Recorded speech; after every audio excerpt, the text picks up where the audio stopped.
लढण्याची रेसिपी तुझ्याकडे, लढण्याची पॉलिसी तुझ्याकडे. हो,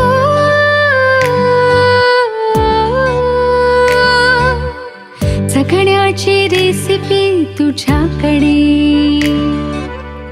लढण्याची पॉलिसी तुझ्याकडे. कणखर कधी कधी हळवी ग तू, तुझ्याच नाही दिशा, तुझेच सारे ऋतू, जणू सुपर पॉवर आहेस तू. नारी तू, नारी तू, नारी तू, नारी तू. मुलींसाठी बरीच लढाई घेतलेली आहे, त्यांना शिकवलेलं आहे, मोठं केलेलं आहे. पण आताचा युग आता काय झालेलं आहे, आपला ॲडव्हान्स झालेला आहे. ॲडव्हान्स युगामध्ये आपण काय झालेलं, आपल्या शरीराकडे लक्ष देत नाही. त्याच्यामुळे आपण काय करायचं आहे, आपल्या शरीराकडे लक्ष देणं महत्त्वाचं आहे. आपण बाकीच्या गोष्टींकडे जास्त आपला हे असतं. म्हणजे काय होतं, आपण विचारतच असतो, आज आपला दिवस कसा जाईल, आपल्याला आज कसं वाटेल. सगळ्यांचे विचार मनामध्ये विचार असतात. आज आपल्याला एकीकडे जायचं, कार्यक्रमाला जायचं आहे, आपल्याला कुठेतरी दुसऱ्या काहीतरी आपलं म्हणजे विचार असतातच. पण आपण त्याच्यातनं वेळ काढायचा आणि असे कार्यक्रम आपण घ्यायचेच आहेत. म्हणजे त्यानिमित्ताने आपल्याला काय होतं, नवीन आपल्याला आयडिया येते. मी जास्त म्हणजे तुम्हाला मार्गदर्शन म्हणजे कशा आरोग्याबद्दलच करणार आहे. कारण आरोग्य आपलं महत्त्वाचं, तर मग सगळ्यात चांगलं ना. इथं एकदम सुखम दुःखम आयु वेगळाच उच्चते. त्याच्यानुसार कसं म्हणजे आपलं हे चांगलं जे आपल्याला माहिती असेल तसं आपण आचार विचार सगळं आपण करायचं आहे. त्याच्यामध्ये आपल्याला पहिल्यांदा काय करायचं आहे, आपल्या सवयी. रोज आपण सकाळी उठल्यापासून रात्री झोपेपर्यंत आपण काय काय करतो. सकाळी उठलं की बरेच जण काय करतात, पहिल्यांदा काही जण नामस्मरण करतात देवाचं, काही जण काय करतात आपल्याकडे बऱ्याच जणांना काय असते म्हणजे आपलं स्वच्छता पहिल्यांदा. ते पण महत्त्वाची आहे. बऱ्याच वेळेला ते पण चांगलं आहे उलट. सगळ्यांनी आपली दात घासणं, आंघोळ करणं, स्वच्छता ठेवणं, त्याच्यानंतर देवाचं नामस्मरण केलं तर आपल्याला काय होतंय, चांगलं छान वाटतं. त्याचा फायदा काय आपल्याला म्हणजे शारीरिक पण फायदेच आहे नामस्मरण. किंवा आपलं जर तुम्हाला मेडिटेशन म्हणतात ते पण तुम्ही करू शकता. त्याच्यामुळे एक अर्धा तास जरी तुम्ही तुमच्यासाठी वेळ दिला तर तो चांगला आहे. आपण काय करायचं आहे, आपले डोळे बंद करून देवाचं नामस्मरण ते करू शकता. किंवा तुम्हाला जर वाटत असेल दुसरं त्याच्यामध्ये आणि तुमचे कोणतरी गुरु असतील तर त्यांचं तुम्ही नामस्मरण करू शकता. त्याच्यामुळे आपले काय होतात, मानसिक विचार आपले हळूहळू कमी होतात आणि आपला दिवस चांगला होतो. 4:30 वाजता आपला ब्राह्ममुहूर्त आहे, सगळ्यांना माहिती असेल. पण आपण सेवापूर्वी ते लोकांना मला ज्यावेळी माझ्यावर संकट येतं त्यावेळी मला सावित्रीबाईंचा आदर वाटतो की त्या स्त्रीने त्यावेळी जेवढं सहन केलं, मग माझ्या पुढे हे सहन होणार जे आहे काहीच नाहीये. कारण असं जर आता बघा, घरात पण आपल्याला कधीतरी नवरा बोलतो, कधीतरी घरातील व्यक्ती बोलतात मोठ्या, कधीतरी सासूबाई बोलतात. पण आपण काय करायला पाहिजे त्यावेळी, तो जो तेवढा हे आहे तो बाजूला करायचा. पुढच्या दुसऱ्याने बघा, ती गोष्ट संपल्यानंतर दुसरी चांगलीच गोष्ट आपल्यासाठी असते. म्हणजे एखादं संकट येतं आणि त्या संकटाला जर आपण धैर्याने तोंड दिलं तर त्याच्यासाठी चांगलंच काहीतरी पुढे असतं. म्हणून सांगते, प्रत्येक स्त्री घरात कुठेही जरी क्लेश झाला, काय झाला तरी तो वास्तविकता हे करून शांत राहा, जेणेकरून जी तुमच्यापेक्षा वरची जी पिढी आहे त्यांनी पण तुमच्यापेक्षा काहीतरी सहन केलेलं असणार हे लक्षात ठेवा प्रत्येकाने. कारण त्यांनी ज्यावेळी सहन केलं त्यावेळी ते तुम्हाला काहीतरी बोलत असणार ना, त्याला सुद्धा काहीतरी वाटलेलं असणार मनापासून, अरे मला ह्याने असं केलेलं आहे. कधीतरी तिच्या नवऱ्याने सुद्धा तिला चांगलं वागवलेलं नसेल, मग आपण सुद्धा सहन करायचं. तिच्यावर काहीतरी संकट येऊन गेलेलं असतं म्हणून ती आज मला बोलली आहे. म्हणून प्रत्येक स्त्रीने घरातील ज्या वयस्कर व्यक्ती आहेत, आपल्या सासू असतील, सासरे असतील किंवा आजी असतील किंवा तुमचे सासऱ्यांचे बाबा असतील, त्या वयस्कर व्यक्तींना आज जो तुम्ही धीराचा हात देणार आहे किंवा म्हणजे त्यांचे कसं शेवटचं जे आयुष्य आहे त्यांचं, ते शेवटचे आयुष्य चांगल्या प्रकारे त्यांना म्हणजे त्यांचे आशीर्वाद जर तुम्हाला मिळाले किंवा आपल्याला मिळाले तर आपली जी मुलं आहेत ती पुढे चांगल्याने त्यांना चांगला मार्ग मिळेल आणि ती कुठेतरी आपले अधिकारी पदावरती वगैरे पोहोचतील. कधी राहू नका. नवऱ्याने जरी पैसे आपल्याला दिले असतील ना तर त्याच्यातले साईडला 4 पैसे करायचे आणि ठेवायचे. ते तुमच्या कुठच्या तरी कोरोनासारखा जो महामारीचा काळ आला त्यावेळी आपण सगळ्यांनी, मी तर स्वतः मुलांचे डबे फोडले, आठवतं का सगळ्यांना? पैशासाठी मुलांचे सेव्हिंगचे डबे फोडावे लागले. त्याच्यातून आपण हे केलं कारण त्यावेळी कसं सगळं बंद होतं. हा जो काळ असा महामारीचा काळ, आता 2026 पण तसाच आलेला आहे. युद्ध सुरू झालेली आहेत. आता सरांनी सांगितलं त्याप्रमाणे असंच होणार आहे. जागतिक मंदी हे होणार आहे. आपल्याला गॅस मिळणार नाही, पेट्रोल मिळणार नाही. आपल्याकडे गाड्या असणार पण आपल्याकडे पेट्रोल मिळणार नाही. वीज बघा, विजेचा लफंड आतापासूनच सुरू आहे कारण तिकडे बचत करणार आहेत विजेची. ते वीज गेली तर आपण काय करणार? त्याच्यामुळे सौर ऊर्जेचा वापर करा जास्तीत जास्त. लॅम्प घ्या सौरचे, तुमच्या बचत गटामधून ते होऊ शकतात. CRP मॅडम बघा तुम्ही, म्हणजे थोडं सौरचं बघा कारण आता झोपलं नाही उन्हामुळे, म्हणजे उन्हाळ्यामध्ये तरी आपण सौरचा वापर करू शकतो असं टेक्निक बघा. त्याच्याशिवाय तुम्ही बचत गटांमधून भाज्या म्हणजे सामूहिक ज्या आता तुम्ही ड्रेस घातलात सगळ्यांनी, मग ड्रेसच्या आणि मी तसंच सांगते तुम्हाला, जसं तुम्ही ड्रेसमध्ये हे केलात की नाही तसं तुमच्या वाडीमध्ये तसं जमिनी आहेत सगळ्यांच्या, पाण्याची पण मुबलकता आहे. पाणी नाही असं नाही, प्रत्येकाने स्वतःसाठी विहिरी बांधल्या होय की नाही. मग त्या 2-2 कुंड्यामध्ये जर तुम्ही भाजी घातलात आणि अशी प्रत्येकाने 10,000 रुपयाची घेतलात वेगवेगळी भाजी आज मी लाल भाजी घातली, दुसऱ्याने मुळ्याची भाजी घातली, कोणी वाली घातली, कोणी चवळी घातली, असं करून सुद्धा तुम्ही स्वतःच हे करू शकता. आता पालव मॅडम बघा किती हे करायचे, त्यांचं मला उदाहरण आहे समोर. मसाला केला, त्यांनी त्या धुरी सरांच्या गिरणीकडे वडापाव सुद्धा ठेवत होते ते काय, खूप कष्ट केले त्या बाईने. आज ती कुठे आहे सांगा बघूया. मग तसं उदाहरण आपण ठेवून वागायचं आहे. आज बाबा मी 2 4 कोंबडी घेतली आहे माझ्याकडे, तर त्याची मी 10 कशी करेन आणि ती माझ्या गावातच कशी विकेल. हा आपण बोलू शकतो की नाही माझ्याकडे कोंबडी आहे ना, कोणाला पाहिजे तरी बोलू शकतो ना, त्याप्रमाणेच करायचं. कोणीतरी दूध उद्योग अंतर्राष्ट्रीय स्वरूप में नहीं आया था. इसे अंतर्राष्ट्रीय बनाने की जो पहल थी वो एक महिला ने की. उनका नाम था क्लारा ज़ेटकिन. साल 1910 की बात है. डेनमार्क का कोपेनहेगन कामकाजी महिलाओं की एक अंतर्राष्ट्रीय कॉन्फ्रेंस के दौरान अंतर्राष्ट्रीय महिला दिवस मनाने का सुझाव रखा गया. उस कॉन्फ्रेंस में कहते हैं 17 देश शामिल हुए थे और उन 17 देशों की 100 महिलाएं वहां पर मौजूद थी. उन सभी महिलाओं ने इस सुझाव का समर्थन किया कि हमें इस महिला दिवस को अंतर्राष्ट्रीय स्तर पर ले जाना चाहिए. तो सबसे पहले 1911 में यूरोप के कुछ देश जिसमें ऑस्ट्रिया, डेनमार्क, जर्मनी, स्विट्जरलैंड आदि शामिल हैं, वहां पर पहला अंतर्राष्ट्रीय महिला दिवस मनाया गया. माझे नाव स्वानंदी स्वागत नाटेकर. माझ्या शाळेचे नाव जिल्हा परिषद प्राथमिक शाळा इंचुली नंबर 6. मी आता 3रीत शिकते. आज मी तुम्हाला सुनीता विल्यम यांच्याबद्दल काही 2 शब्द सांगणार आहे. सुनीता विल्यम्स या भारतीय वंशाच्या एक प्रसिद्ध अंतराळवीर आहेत. त्यांचा जन्म 19 फेब्रुवारी 1965 रोजी अमेरिका येथे झाला. त्यांनी अमेरिकेतील संस्था नासा येथे काम करणे सुरू केले. त्यांनी 3 वेळा अंतरावर गेल्यावर तिथे 600 पेक्षा जास्त दिवस घालवले. त्यांनी अंतरावरील मॅरेथॉन जिंकली व त्यांनी 2025 मध्ये नासामधून निवृत्ती घेतली. धन्यवाद. नमस्कार, माझे नाव वेदा शैलेश पालव. माझ्या शाळेचे नाव जिल्हा परिषद प्राथमिक शाळा इंचुली नंबर 6.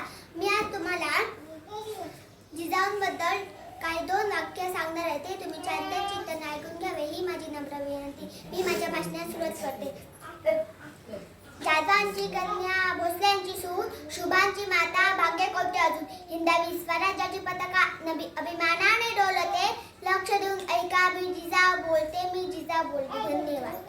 नमस्कार, माझे नाव चैताली श्रीकृष्ण सावंत. माझ्या शाळेचे नाव जिल्हा परिषद प्राथमिक शाळा इंचुली नंबर 6. मी आता 4थीत शिकते. आज मी तुम्हाला हरमनप्रीत कौर यांच्याबद्दल भाषण सांगणार आहे. ते तुम्ही शांत चित्ताने ऐकून घ्यावे ही माझी नम्र विनंती. नमस्कार, मी हरमनप्रीत कौर. मी भारतीय क्रिकेट संघाची कर्णधार. माझा जन्म 8 मार्च 1989 रोजी पंजाबमधील मोंगा गाव येथे झाला. माझ्या आईचे नाव सिकविंदर सिंग व माझ्या वडिलांचे नाव हरमंदर भुल्लर असे आहे. मी भारतीय क्रिकेट संघाची कर्णधार.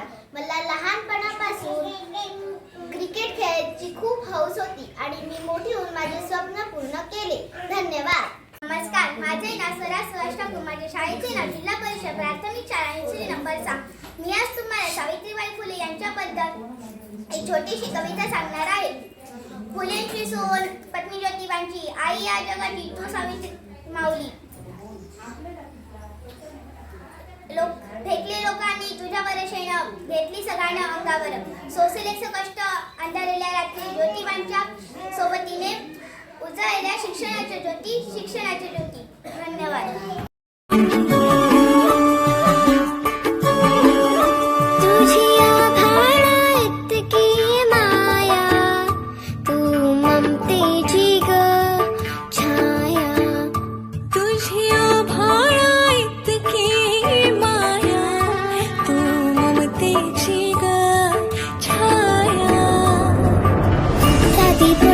आई सुखाची ग तू सावली, साधी भोळी माझी आई सुखाची ग तू सावली. जीव वळून लावी माझी ग तू लाडूबाई, जीव वळून लावी माझी लाडूबाई.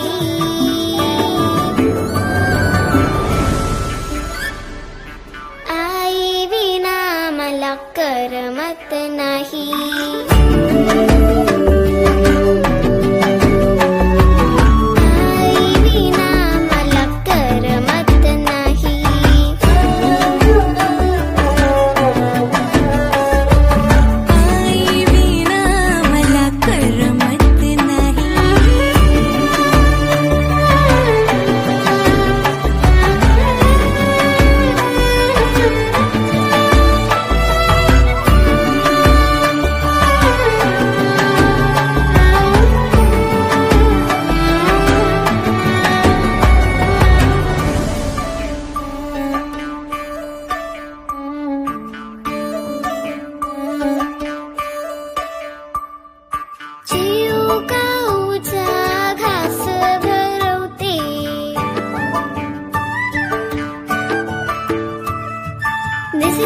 नामाला गाई गाते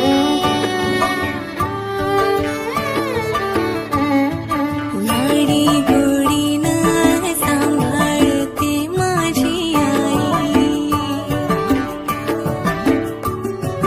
कुशीत घेऊन गोंजारते माझी आई तूच आहे माझ्या जीवनाची रखुमाई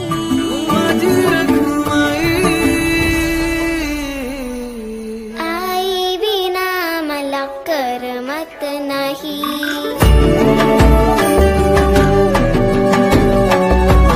आई विना मला करमत नाही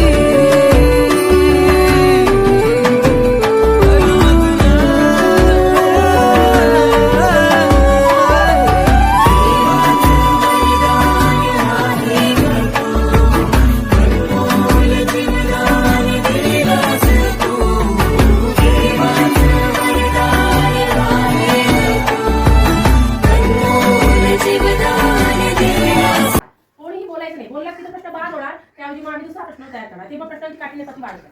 बघा पहिला प्रश्न आहे, जागतिक महिला दिन केव्हा साजरा केला जातो? जागतिक महिला दिन केव्हा साजरा केला जातो? सांगा. 8 मार्च. आजवर केलेला ना त्याच्यानं. 8 मार्च. ओके. केव्हा साजरा केला जातो? 8 मार्च. आता दुसरा प्रश्न आहे. जो व्हिडिओ तुम्ही व्यवस्थित ऐकला असेल तर तुम्हाला त्या प्रश्नाचं उत्तर माहीत असणार. त्या व्हिडिओवर आहे आधार. तर दुसरा प्रश्न असा आहे, पहिला जागतिक महिला दिन केव्हा साजरा झाला? पहिला जागतिक महिला दिन केव्हा साजरा झाला? 28 फेब्रुवारी. साल महत्वाचा आहे. साल हवंय मला. हा 28 फेब्रुवारी 1909. 28 फेब्रुवारी 1908. बसा खाली. 28 फेब्रुवारी 1970. 1976. 28 फेब्रुवारी 1970. 28 फेब्रुवारी 1970. म्हणजे ते ग्रेगरियन वर्षानुसार ती 8 मार्च तारीख होती. हिंदू वर्षानुसार 28 तारीख होती. त्यांचं उत्तर बरोबर. पुढे कारण त्यांनी खूप दाखवलेला आहे. पुढे बघा पुढचा प्रश्न आहे, भारताचे सध्याचे राष्ट्रपती कोण आहेत? तुम्ही नाही फक्त म्हणून म्हटलं सगळ्यांची भाषणं बनवत होते त्याच्यामध्ये होते. भारताचे सध्याचे राष्ट्रपती कोण आहेत? शंकरचाई सांगा. हा पूर्ण वाक्य पाहिजे. पूर्ण नाव हवं पूर्ण. आणि तुम्हाला एका पाठाला माहित पाहिजे का त्याच्या मुलीने ते भाषण घेतलेलं हो ते विसरले. बघा कोणाला आठवत महिला आहे आणि आपल्याला तर अजून म्हणतलं पाहिजे. हा सांगा. द्रौपदी मुर्मू. आपल्या वर्गातल्या नाहीये त्यामुळे आपण त्यांना माननीय श्रीमती द्रौपदी मुर्मू. हा माननीय श्रीमती द्रौपदी मुर्मू त्याच्याबद्दल राष्ट्रीय भाषण घेतलं. अतिशय सुंदर भाषण होतं तिथं. खूप मोठं होतं सगळ्यात मोठं. ते आयुर्वेदात केला म्हणून म्हटले भाषण आधारित प्रश्न आम्ही काढलेले आहेत. ते ऐकलं त्या महिला पंतप्रधान कोण होत्या? भारताच्या पहिल्या महिला पंतप्रधान कोण होत्या? सांगा साईशाचाई. हे बघा बघा साईशाचाई. हो सांगा. माननीय इंदिरा गांधी. माननीय श्रीमती. भारतातील पहिल्या महिला डॉक्टर कोण? तुम्ही काय मागा सांगा. डॉक्टर आनंदीबाई जोशी. त्यांना माहिती भारतीय महिला क्रिकेट संघाची कर्णधार कोण आहे? भारतीय क्रिकेट संघाची कर्णधार ज्याने भाषण केलं. भारतातील पहिल्या मुख्याध्यापिका कोण होत्या? दिलेला आहे भाषण याच्यावर सुद्धा. मला ठराविकच आहे हातवर. साईशाचाई सांगा. डॉक्टर सावित्रीबाई फुले. पहिली महिला राष्ट्रपती कोण? हा जरा प्रश्न वेगळा. भारताची पहिली महिला राष्ट्रपती जशी महिला पंतप्रधान भारताची पहिली महिला आणि त्यात अभिमानाची गोष्ट बद्दल महाराष्ट्र जास्त दिवस अंतराळात राहिलेली महिला अंतराळवीर कोण? आणि आता शेवटचा प्रश्न बघूया याचं उत्तर कोणाला येतं तो खरा.